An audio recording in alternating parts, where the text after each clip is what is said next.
If you're self-funding your nonprofit, you should not be saying, I can't afford this. I can't afford that. I can't afford to invest in yourself. The only way that you're going to transition from your hobby, because if you are self-funding your nonprofit, it's a hobby. If you're not getting a consistent salary from your nonprofit, it's a hobby. And you should not be saying, I can't afford to. In this episode, we're going to talk about how you can afford. As a matter of fact, how you cannot not afford to invest in your organization so that you can move from having a hobby to having a nonprofit that pays you every month. Welcome to On Air with Amber Wynn, where nonprofit leaders learn to fuse passion and commitment with proven business strategies to create long-term funding, impact, and sustainability. And now, here's your host and resident philanthrepreneur, Amber Wynn. Hey fam, it's your girl. And I'm going to be on one today. I'm going to talk about how to fund growth, right? How to fund growth, because it's a choice. It's not going to just happen. Growth in your organization comes from intentionality, right? But don't worry about it. I got you. I always got you. I am going to give you the plan for how to grow your organization. But here's what I need you to stop doing. I need you to stop saying, is it free? Where can I get it for free? Is there a grant for it? No, there isn't. You know why? Because a nonprofit is a business, and a business comes with business expenses. You cannot get everything for free. You cannot expect the world to pay for your business. It's a business. So today we're going to talk about how to fund growth, and it comes from a mindset of, in order for me to get to this next place in my business's evolution, I've got to invest. You've heard it said before. In order to make money, you got to spend money. It is true. And it is true for a nonprofit. When you start getting everything donated to you, then you lose control of your vision. Someone can say, I'll give you, I'll donate this computer. It's an old computer. Now you got to put money into this. It didn't help you. But if you say, I need brand new computers for my computer lab for my kids so that they can be prepared for the future, that means you've got to come up with a plan to fund it. And it's not, can you give it to me? It's, how can I generate enough revenue to pay for it? Right? So growth is a mindset. Stop saying these words, I can't afford it.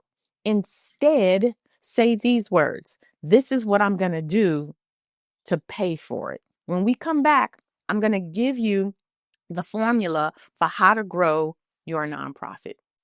If your grants aren't getting funded, it could be because the funder can't see how your programs are making an impact in your community. Get the How to Demonstrate Impact workbook to quantify the work you're doing in your community in a way that a funder can see a potential return on your investment. Funders need proof that your organization will use their grant dollars to improve your community. That proof is called impact, and impact is quantified through measurable outcomes. Leverage my 30 years of program development experience to help increase your chance of securing funding. Order your copy today. Welcome back. You're on air with Amber Wynn, Philanthrepreneur, and today we're talking about how to fund growth, right? I can't tell you how many times a person comes to me, they're frustrated, they're depressed, they're upset, they're tired because they're self-funding their organization, and they're like, I'm ready to, take my organization to the next level. And I'm like, bet, I've got the formula for you. You need to learn how to run a nonprofit.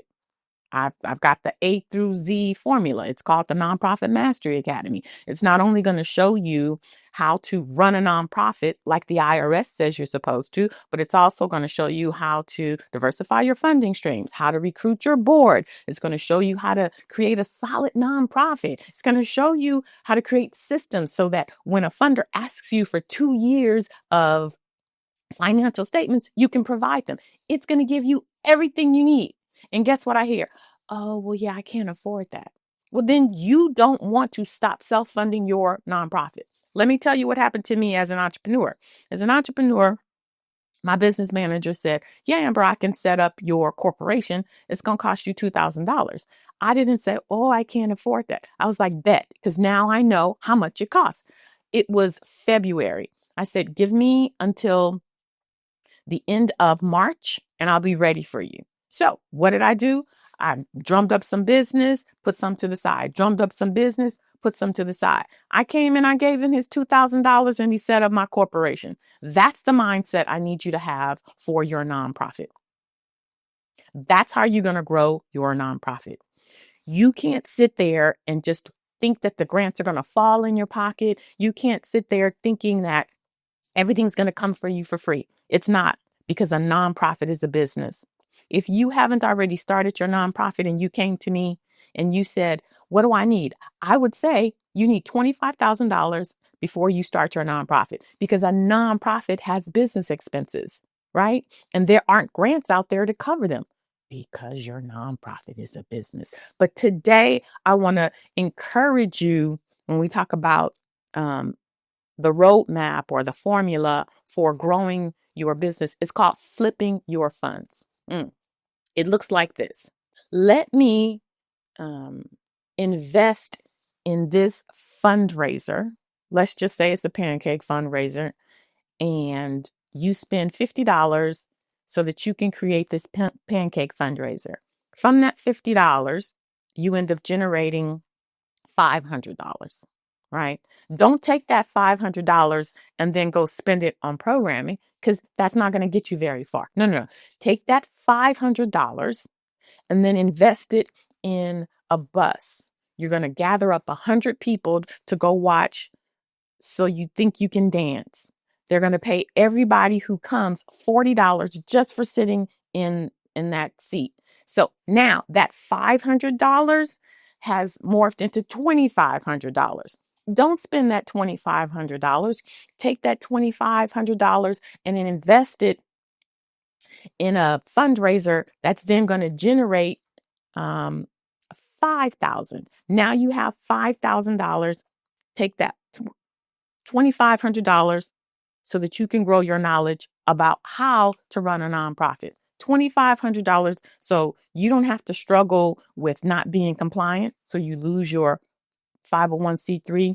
You don't have to struggle with what you should be doing and when you should be doing it. People are quick to do these fundraisers so they can put it back into the organization, but then you're going to be at the same place that you were before. You want to put yourself in a position where you have the knowledge that you need to run a successful nonprofit. Nonprofit does not mean no profit. You need consistent revenue coming in. So don't invest in these short-term ideas that's only going to get you a month or 3 out. You need to have the knowledge so that you can run a profitable nonprofit. I'm not out here pushing my course because I have nothing else to do. I'm trying to reach as many people as possible to teach them how to run a viable nonprofit. Once you have that knowledge, now you can make the moves that you need to grow your organization. Even if it's not my course, invest in yourself so that you have the knowledge to grow your nonprofit. Flip your funds. Don't make this money and just spend it. Make the money, grow the money. Make the money, grow the money. Make the money, grow the money. Invest it in the knowledge that's going to help you take your organization to the next level. I did the same thing.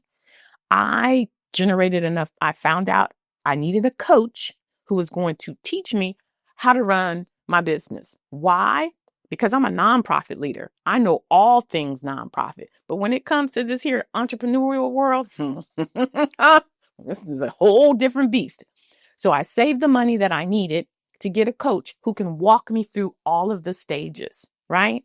There's the startup stage, there's the middle stage, there's the growth stage, so that I can continue to generate revenue. I can't say I can't afford it, because then I'll never grow and I'll be stuck right here, right? Then what's the purpose? Your community needs you. If you stay stuck right here, you're not going to make the impact that you started your nonprofit to make. So I am challenging you today to shift your mindset from you can't afford it to you can't afford not to. Invest in yourself. If you are interested, I'm going to drop in the link, my Flip Your Funds Challenge. And it's a 5-day challenge where I take you through exactly what I just explained: how to fundraise, create a goal, fund that goal, get some more money. The ultimate goal, though, is to get you the knowledge that you need to run a profitable nonprofit. Because you can't make stuff up. When you make stuff up, it just makes your business look raggedy and you'll never get funded. The number one thing you need to do to fund your nonprofit is to understand what it is that the IRS expects of a nonprofit. Because when you're in alignment with the IRS, then you're in alignment with your funders. So I'm going to drop the link for my Flip Your Funds Challenge. Feel free to join me, right? And if you don't, I want you to leave this episode with just this one thing. You cannot afford to not invest in yourself. If you invest in your organization, that's how your organization is going to grow. All right. When we come back, Ask Amber, where you get to ask me your pressing questions right after this. Most founders don't realize that there are more applicants than there is money. This fact impacts a nonprofit's fundability. Nonprofit founders should administer research on their competitors, determine if their community is oversaturated, and identify their competitive advantage before they start a nonprofit. Check out How to Validate Your Nonprofit Idea, a step-by-step guide on how to administer the research you need to validate your idea before spending hundreds of hours and thousands of dollars, only to struggle to fund it. Get your copy today. Welcome back. You're on air with Amber Wynn. And now it's the time of the episode where you get to ask me your pressing questions. Today's question is coming out of Denver. Hey there, Amber. I'm really enjoying your podcast. I love how you keep it real. Most of the topics you've covered, I honestly can say I've never heard other nonprofit consultants say. My name is Ula, by the way, hailing from Denver. I've been self-funding my nonprofit for over 10 years, and I'm tired. I've gotten a couple of grants here and there, but it's gone before you know it. And it's never enough. The need is definitely here, and I know I'm making a difference. But I just can't keep paying for everything out of my savings. I guess my question is, how do you know when it's time to let go? Pack it up and close the doors? Hey, Ula, thank you for your question. And it's very honest. And I'd like to say that, you're the only person experiencing this. But the reality is over 40% of nonprofits close their doors after 2 years for this very reason. You go in with your passion and commitment and great intentions, and the work that you do, even though you're self-funding, it is making a difference. So you don't want to quit because you know the need is there. The problem is you broke. You're broke because you're working your day job to pay for your nonprofit. And now you get to this crucial point. So your question is, how do you know when it's time to let go? And here's my answer for you. If you no longer have the passion, right? If when you wake up thinking about going into your community and doing the work, it just makes you sick and you're just tired, then I would say it's time to give up. But if that's not the case, if you're just like, I can't continue to fund my nonprofit, I can't continue to dip into my savings or use my salary to cover it. And if you had the money, you would do the work, then it's not time to give up. What it's time to do is for you to make the decision to do the work that it takes to transform your organization, right? Because the answer is out there. Instead of taking your money and funding your nonprofit, take that money and invest it in the knowledge that you need to transform your organization. If there is a solution out there that's going to say, okay, within a year or less, depending on the amount of energy and work you put in, you can stop self-funding your organization. You can get consistent outside revenue to run your nonprofit. Would you do it? Well, the answer is there. It's called the Nonprofit Mastery Academy. I can help you transform your organization from a hobby into a business that funds you. So, Ula, everybody out there, I mean, all I can do is keep it real. I have the solution for you. If you want to continue to put your money into something that is like an open hole, because that's what you're doing when you keep funding your nonprofit. It's an open hole. There's no return on your investment outside of the impact that you make in your community, of course. If you keep investing in your nonprofit, you're not going to get the return that you need. Of course, there's the impact in your community. I'm talking about finances, right?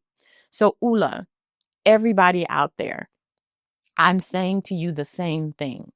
Invest in the knowledge that it takes to generate consistent outside funding so that you're not diving into your personal savings, diving into your paycheck month after month.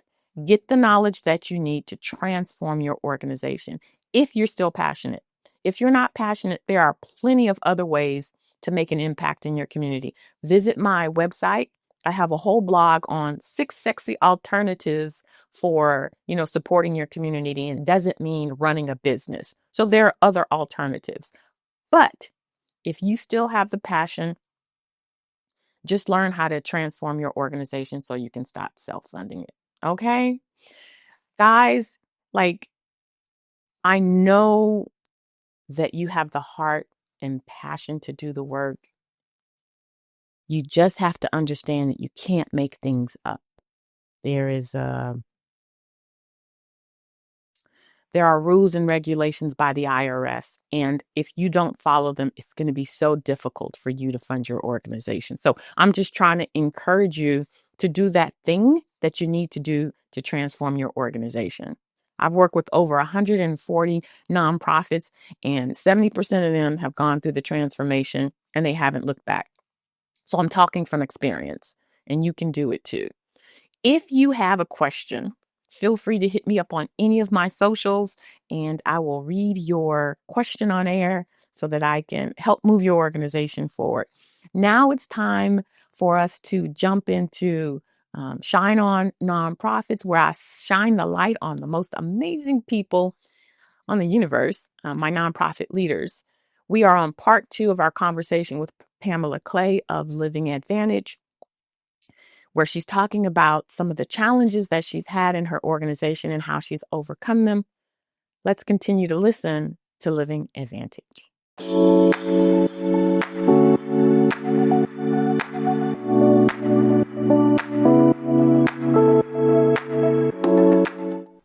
I want to say unfortunately, because a lot of times when you're providing a support system for underprivileged, underserved people, right? Population, kids, you need it to go as smooth as possible, because then they get frustrated and then that's how you lose them, right?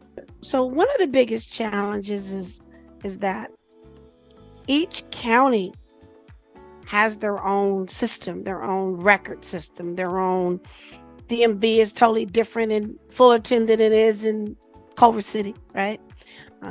The records, what is it called? The county assessors department is totally different in LA than it is in Inglewood, for goodness sake, right? That's one of the biggest challenges is making those relationships with these departments, with these community-based organizations, these public agencies, and then keeping that relationship strong. So when it's time to get the services you need, then it could go a lot faster and a lot smoother. So I think overall, when you talk of challenges or obstacles that, and that's if you think of any services you're providing, having those relationships with the people that you need the services from.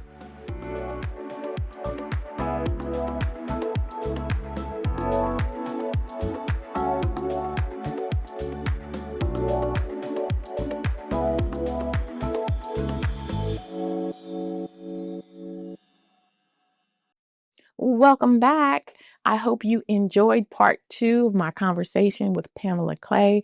You know what? I'd love to feature you on my nonprofit spotlight. If you are interested, Feel free to go to my website, send me a calendar invite, and I would love to interview you to spotlight you so that not only your potential clients can find you, but potential funders as well. That's the whole purpose behind me shining the light on my nonprofit leaders. You're doing the work. You need for people to see that the amazing work that you're doing is vibrant, it's vital, and I'm here for it. And I'm here to put that spotlight on you. All right. If you want to see the full episode, go on over to my YouTube channel and you can watch it in its entirety. Or we've got 2 more episodes, right, where you can see the rest of my conversation with Pamela Clay of Living Advantage. Today, we've been talking about how to fund your nonprofit, how to fund growth through the flip your funds concept, right? If you're interested, I've dropped in the bio my link for a Flip Your Funds challenge where we walk you through how to get enough money to do that thing which you said you can't afford. If you believe that, yes, I am still committed to doing the work. I can still do the work. I just need to bring in consistent funds. I've got the solution for you. Join me for a 5-day challenge on how to flip your funds so that you can pay for the knowledge that you need to transform your organization. If you like the information that I shared with you today, be sure to like, subscribe, and share this episode with someone in our community who can use the information. And until I see you again next week, be sure to take care of yourself like you take care of your community. See you next week. Thanks for listening. If you enjoyed this episode, subscribe and leave a review on iTunes. Head over to www.amberwynn.net/podcast for the links and resources mentioned in today's podcast. See you next time.